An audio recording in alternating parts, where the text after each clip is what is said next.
উদ্ধব ঠাকরের কনভয়ে হামলার ঘটনা। তার কনভয়ে গোবর, নারকেল এবং টমেটো ছোড়া হয় বলে অভিযোগ উঠছে। অভিযোগের তীর এমএনএস সমর্থকদের বিরুদ্ধে।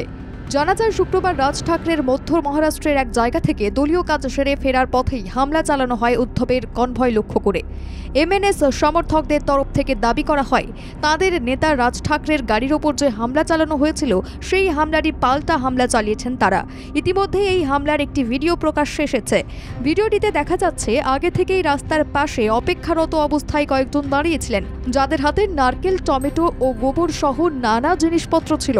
উদ্ধব ঠাকরের কনভয়ে ওই রাস্তা পর্যন্ত পৌঁছতেই তার গাড়ি লক্ষ্য করে শুরু হয় হামলা। সিসিটিভি ফুটেজ খতিয়ে দেখে পুলিশের তরফ থেকে 20 জনকে আটক করা হয়।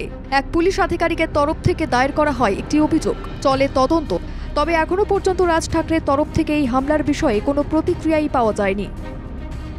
ব্যুরো রিপোর্ট, বাংলা জাগো।